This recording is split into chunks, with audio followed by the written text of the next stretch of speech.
Assalamualaikum warahmatullahi wabarakatuh. Di sini saya Surya Paloh Wicaksana dari kelas PAI 6C UIN Sultan Maulana Hasanuddin Banten, Fakultas Tarbiyah dan Keguruan.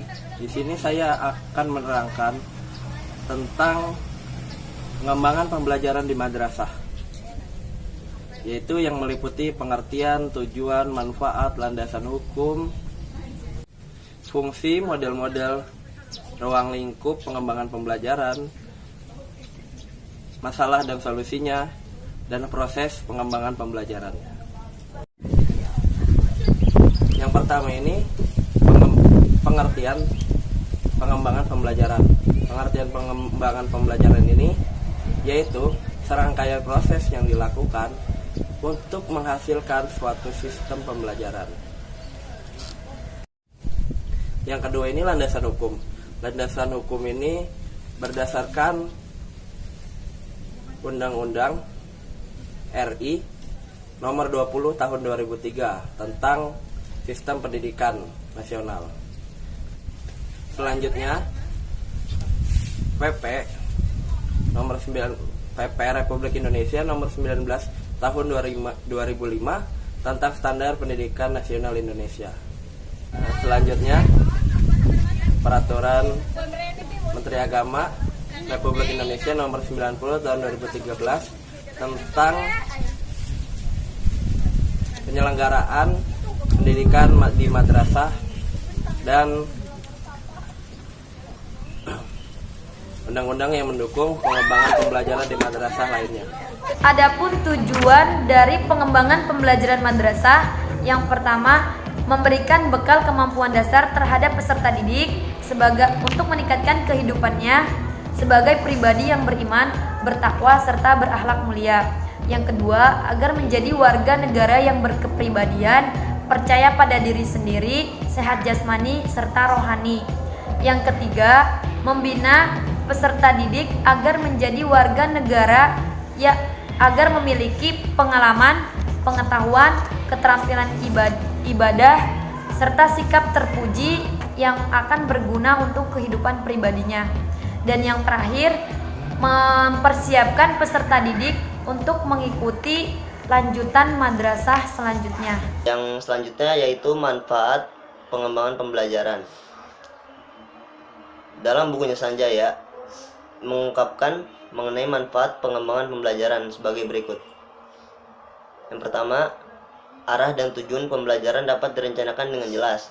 Yang kedua, menuntut guru pada kegiatan yang sistematis, berpikir melalui langkah-langkah yang jelas dan pasti memungkinkan hasil yang diperoleh akan maksimal. Yang ketiga, dapat merancang pembelajaran dengan mengoptimalkan segala potensi dan sumber belajar yang tersedia. Yang keempat, dapat memberikan umpan balik untuk mengetahui apakah tujuan telah berhasil dicapai atau belum. Adapun fungsi pengembangan pembelajaran di madrasah, yang pertama, meningkatkan kemampuan pembelajaran baik instruktur maupun guru. Yang kedua, menghasilkan sumber belajar. Yang ketiga, meningkatkan sistem belajar mengajar. Yang keempat, mengembangkan organisasi menjadi organisasi belajar. Yang kelima, sebagai petunjuk arah kegiatan untuk mencapai tujuan. Selanjutnya sebagai dasar untuk mengatur tugas dan wewenang setiap unsur yang terlibat dalam kegiatan, yang sebagai pedoman kerja bagi setiap unsur, baik unsur murid maupun unsur guru, sebagai alat mengukur efektif tidaknya suatu kegiatan sehingga diketahui ketetapan dan kelambatan kerja, sebagai bahan untuk penyusunan data agar terjadi keseimbangan kerja, dan yang terakhir, menghemat waktu, tenaga, alat, dan biaya. Yang selanjutnya yaitu model-model pengembangan pembelajaran di madrasah. Model pembelajaran yang dapat diterapkan oleh para guru sangatlah beragam. Model pembelajaran adalah suatu pola atau langkah-langkah pembelajaran tertentu yang diterapkan agar tujuan atau potensi dari hasil belajar yang diharapkan itu akan cepat dapat dicapai dengan lebih efektif dan efisien. Lebih lanjutnya, menurut Ismail, menyatakan istilah model pembelajaran itu mempunyai 4 ciri. khusus yang tidak dipunyai oleh strategi atau metode tertentu. Yang pertama yaitu rasional, teoritik yang logis disusun untuk perencanaannya. Yang kedua, tujuan pembelajaran yang akan dicapai. Yang ketiga, tingkah laku mengajar yang diperlukan agar model tersebut dapat dilaksanakan secara berhasil. Dan yang keempat, lingkungan belajar yang diperlukan agar tujuan pembelajaran itu dapat tercapai. Model pengembangan pembelajaran yang dikembangkan oleh Dick dan Clary telah lama digunakan untuk menciptakan program pembelajaran yang efektif, efisien, dan menarik. Model yang dikembangkan didasarkan pada penggunaan pendekatan sistem terhadap komponen-komponen dasar dari desain sistem pembelajaran yang meliputi analisis, desain, pengembangan, implementasi, dan evaluasi. Model ini didasarkan bukan hanya dari teori dan penelitian, namun juga sejumlah pengalaman praktis dalam penerapkannya. Model ini terdiri dari 10 tahapan yang digambarkan dengan 10 kotak yang saling terhubung dengan garis-garis yang menunjukkan umpan balik dari kotak satu ke kotak yang lainnya. Adapun model yang ke-10 tersebut, yang pertama itu mengidentifikasi tujuan pembelajaran, yang kedua menjalankan analisis pembelajaran, yang ketiga menganalisis peserta didik, menganalisis peserta dan konteks, yang keempat menuliskan tujuan kinerja, yang kelima mengembangkan instrumen penelitian, yang keenam mengembangkan strategi pembelajaran, yang ketujuh mengembangkan dan memilih materi pembelajaran, yang kedelapan merancang dan menjalankan evaluasi formatif untuk pembelajaran, yang kesembilan revisi pembelajaran, dan yang ke-10 merancang dan menjalankan evaluasi sumber. Yang selanjutnya ruang lingkup. Ruang lingkup manajemen kurikulum dan pembelajaran pada madrasah yaitu 1. Manajemen perencanaan kurikulum. Perencanaan kurikulum biasanya menggunakan judgement ahli bidang studi dengan mempertimbangkan faktor-faktor sosial dan faktor pendidikan. Selanjutnya faktor-faktor pengembangan pembelajaran. Selain karena faktor pendidik, kualitas pengajaran juga dipengaruhi oleh karakteristik kelas. Variabel karakteristik kelas antara lain 1. Besarnya kelas, artinya banyak tidaknya jumlah peserta didik yang mengikuti proses pengajaran. 2. Suasana pembelajaran. Suasana pembelajaran yang demokratis akan memberi peluang mencapai hasil pembelajaran yang optimal. Yang ketiga, fasilitas dan sumber pembelajaran. Sering kita temukan dalam proses pembelajaran di kelas bahwa pendidik sebagai sumber pembelajaran satu-satunya. Padahal seharusnya peserta didik diberi kesempatan untuk berperan sebagai sumber pembelajaran dalam proses pembelajaran. Seperti contohnya kurikulum 2013. Adapun proses pengembangan pembelajaran di madrasah yaitu yang pertama kegiatan pendahuluan. Kegiatan pendahuluan atau kegiatan membuka merupakan suatu kegiatan yang dilakukan oleh guru dalam kegiatan belajar mengajar untuk menciptakan prakondisi bagi murid agar mental maupun perhatiannya pada apa yang dipelajarinya. Terus yang kedua yaitu kegiatan inti.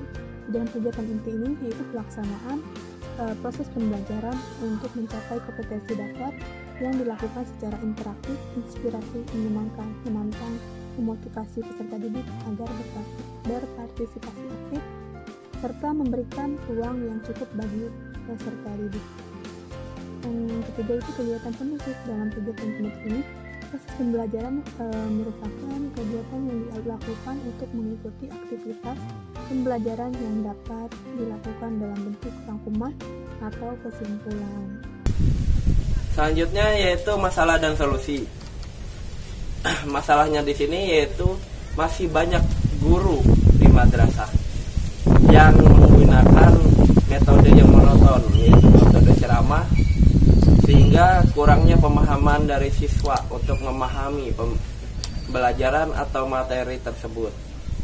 Dan solusinya yaitu guru dapat menggunakan berbagai macam metode dan cara penyampaian yang menyenangkan agar murid di madrasah tersebut bisa memahami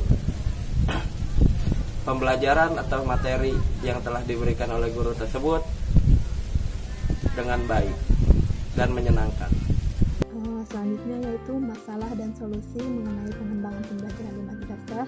Masalahnya itu kurangnya hubungan komunikasi antara guru dengan peserta didik yang lainnya, sehingga proses interaksi tersebut menjadi vakum yang mengakibatkan pembelajaran sulit dimengerti oleh siswa. Terus bagaimana solusinya? Solusinya yaitu lebih meningkatkan keberhasilan belajar siswa, di antaranya dapat dilakukan melalui upaya memperbaiki proses pengajaran, sehingga dalam perbaikan proses pengajaran itu peran guru sangat penting selaku pengelola kegiatan siswa. Guru juga diharapkan membimbing dan membentuk siswa. Untuk problem yang ada di madrasah itu sendiri, yaitu menurut Damroin 1998 mengemukakan bahwasannya madrasah telah kehilangan akar sejarahnya. Artinya keberadaan madrasah bukan kelanjutan dari pesantren, meskipun pesantren diakui sebagai pendidikan Islam pertama di Indonesia.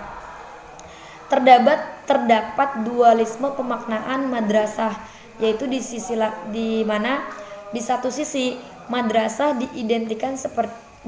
diidentifikasikan dengan sekolah karena memiliki muatan secara kurikulum sama dengan sekolah umum, dan di sisi lain madrasah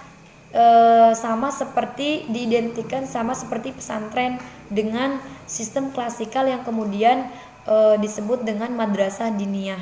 Dengan demikian, madrasah yang merupakan subsistem pendidikan nasional belum memiliki jati diri sendiri yang dapat dibedakan dengan lembaga pendidikan lainnya.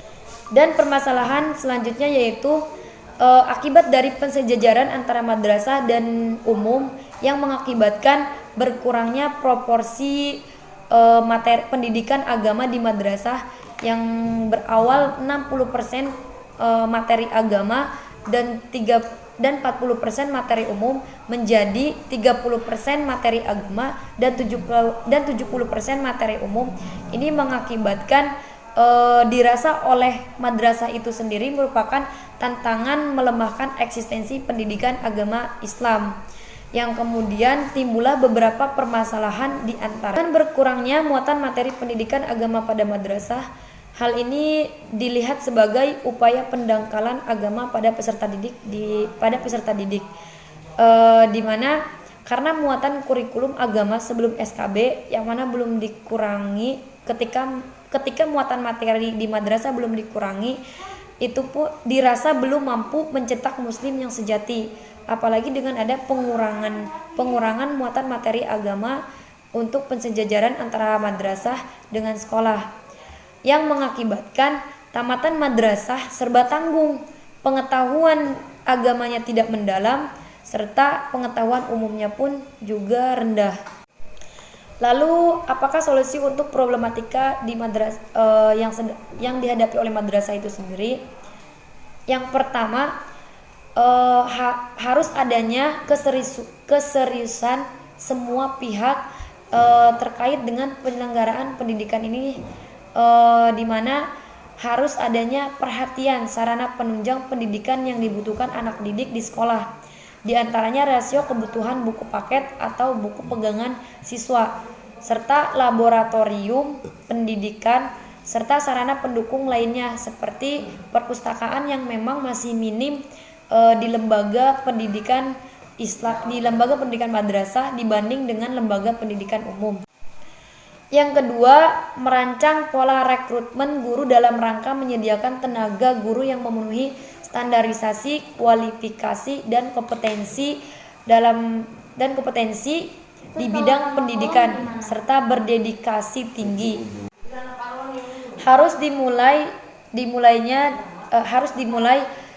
Mulai dipikirkan subsidi silang swastanisasi terhadap sekolah-sekolah negeri umum yang sudah mapan dalam penyelenggaraan pendidikannya, sehingga dalam berbagai bentuk subsidi dapat dialokasikan secara seimbang kepada sekolah-sekolah yang masih terpinggirkan, khususnya kepada madrasah yang selama ini lebih banyak bergantung kepada swadaya masyarakat. Dan solusi yang keempat, tidak adanya dikotomi antara pendidikan umum dengan dengan madrasah, sebab itu akan menimbulkan kesalahpahaman atau kekeliruan pemahaman di kalangan masyarakat luas yang pada akhirnya menghambat proses penyelenggaraan pendidikan itu sendiri, yang sama-sama tujuan dari pendidikan nasional adalah mencerdaskan kehidupan anak bangsa. Dan yang terakhir, solusi yang bisa dilakukan yaitu memberi kesempatan seluas-luasnya kepada masyarakat untuk memosisikan diri, mengambil peran atau partisipasi dalam penyelenggaraan pendidikan secara utuh, sebagaimana pada awal-awal keberadaan madrasah, apalagi bila mampu menyediakan orang tua asuh bagi siswa yang memang kurang mampu. Mungkin hanya itu yang dapat saya sampaikan pada video kali ini. Kurang lebihnya saya mohon maaf jika banyak terdapat kekurangan dalam materi yang saya jelaskan. Wallahu muwaffiq ila aqwamit thoriq. Billahi taufiq wal hidayah. Wassalamualaikum warahmatullahi wabarakatuh.